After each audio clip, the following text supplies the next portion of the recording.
Let's say you were strapped for cash when you got started as a real estate investor. In order to get the cash for your down payments or your repairs, you borrowed money from credit cards, or maybe you borrowed money from a personal loan or a home equity line of credit. But the point is, now you have a mountain of debt and you want to figure out, how do I get out from under it? That's the question I'm going to tackle in this edition of Ask Coach, and we're getting started right now.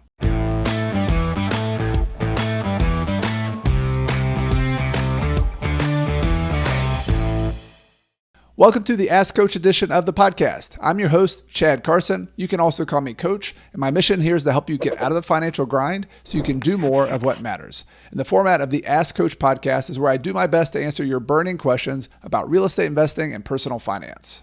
Today's question comes from Al in San Antonio, and let me read the email he sent to us with his question. I have 7 single-family homes in rural North Carolina, where I'm originally from. However, I'm a retired Air Force veteran living in San Antonio, Texas, and I wanted to ask Coach the following.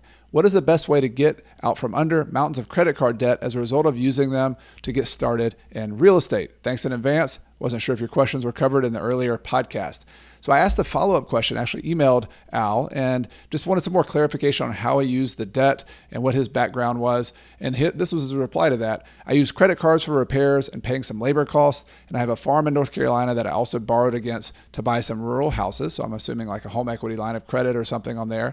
And those properties fell to me due to the families passing away. All in all, I still owe about $45,000 from farm equity and down to $32,000 in credit card debt. So now I'm sitting at 7 houses and a 65-acre farm, and I think I should hold there until I can get the debt under control. Your thoughts? First of all, Al, thank you for your question and for sharing the details of your situation so we can answer it here on the podcast. I'm going to give you both a short answer and a long answer. The short answer is, my hunch is you should be attacking the debt and trying to pay it off. I want to unpack that a little bit and explain both why I think in your situation, just reading between the lines, is probably a good idea, but also want to explain why it's a good idea in general. I'm just a believer in paying off your personal debts especially. Of course, there's some exceptions. There's some things I'll talk about here, but I also want to talk about how you can do that because that was part of your question. Once we go over the why, I want to get into the how. And so just reading between the lines of your situation, Al, you said you're a veteran from the Air Force, which thank you for your service there.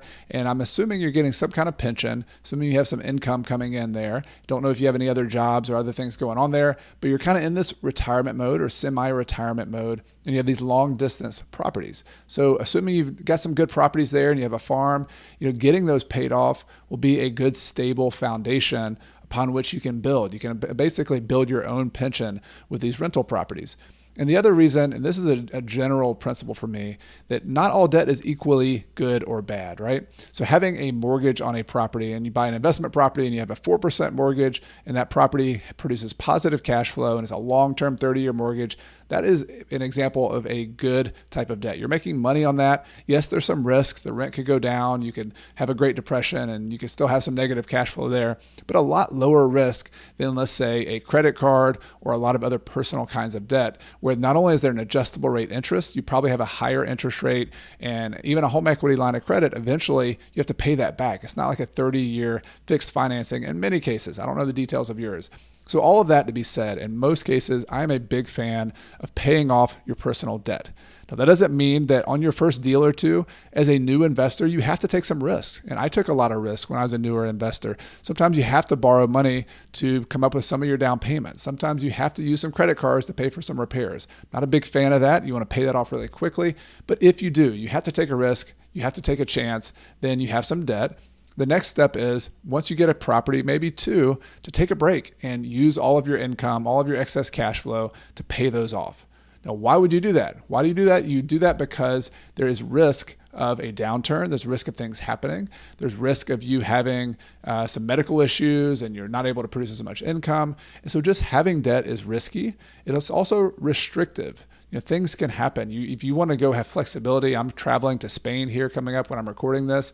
Having the flexibility of no debt, of very, very low personal expenses is a big deal. It's like gives you financial oxygen. It's freeing. And sometimes there's just an emotional decision, but it's also there's a structural piece that if you have a bunch of debt, you're very rigid and you have to keep working. You have to keep making income. And if you want this lifestyle that's flexible and retired and you can do whatever you want, reducing your debt, whoever you are, is a big deal. And it's not just a touchy-feely kind of emotional thing. It is also a very practical thing to help you have a lot of freedom.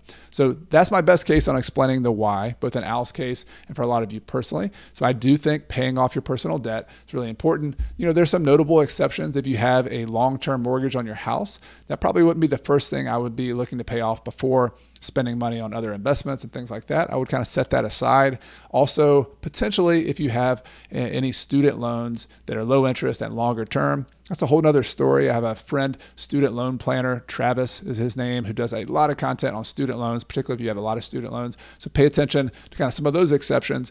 But other than that, credit cards, personal loans. So even with a home equity line of credit, my recommendation is to get that paid off so that you can then have it to use again. So that's the case for why I think it's important to pay off your personal debts, and definitely here in Al's case. But now I want to talk a little bit about how you could do that. And there's two options that I see as a path forward, both for Al and for a lot of you out there. The first one is going to be actually refinancing your properties. Now, ultimately, you might want to also get out of debt in one or more, maybe all of those properties, but as sort of an interim step. The big issue I see here is that he has short-term credit card debt. He has a home equity line of credit. These are tools that are best for the short term. And with a credit card, maybe even not at all, like paying that off completely. When you have 10, 12% interest rates and you have revolving credit, not a great long-term habit to get in. So paying off those short-term debts is really important. But how you pay them off, either with your own cash, that I'm going to talk about here in a second, or by refinancing it. A lot of real estate investors use those short-term tools, but then they go back, and especially if the properties have gone up in value a little bit, try to go and get a long-term mortgage on those properties themselves. That is a good situation, especially if you're still in the growth mode where you're okay having some debt, but you want to have that cash back, the short-term kind of revolving credit card type stuff back so you can do it again. So that might be an option for Al. I'm thinking though, with these kind of rural, lower price properties, may or may not be as easy to get mortgages on those if they're lower price. A lot of banks don't like making loans, smaller loans on properties. You might be able to get a commercial mortgage and look at that, but even that might not be that much better in his case.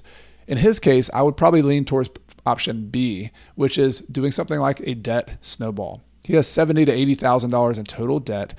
And by just attacking it with this process where whatever extra income he can make, try to do that. Side hustle, maybe he has a part-time job, maybe he's flipping houses a little bit. Whatever he can do, maximize his income, especially for the short run, even if he's going to take a break later on. Minimize his expenses. So whatever you can do to save money for a short period of time, maybe 6 months, maybe a couple of years, that is worth it if you can get a lot of this debt attacked and paid off. So increase your income as much as you're able and willing. Cut your expenses, and then the process is lay out all of the debts you have from the smallest debt to the largest debt. So start if you had a $100 credit card bill, that'd be at the top of the list. If you had a $50,000 personal loan or home equity line of credit, that'd be at the bottom of the list. And a debt snowball just means you start taking all of the extra income you have and you pay it down on one debt at a time. So you don't split it up and pay off a little bit at a time on all those.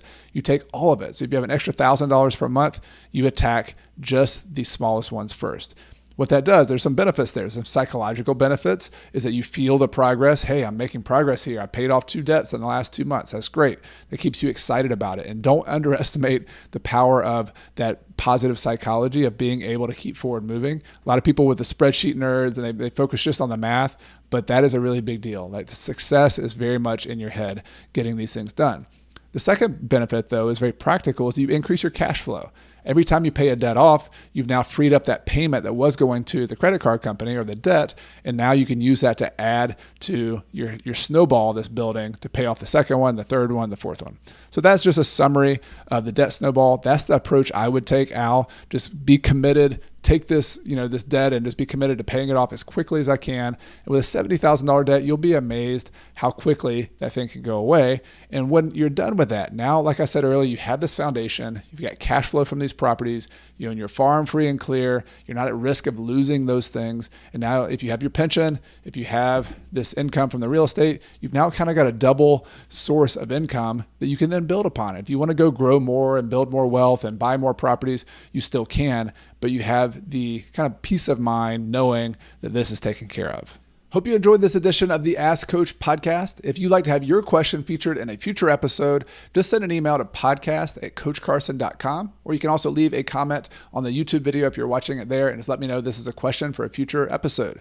We get more questions than we have the ability to publish, but to increase your chances, please, number one, keep your question as clear and as short as possible. And then number two, keep it relevant on the topics of real estate investing and personal finance.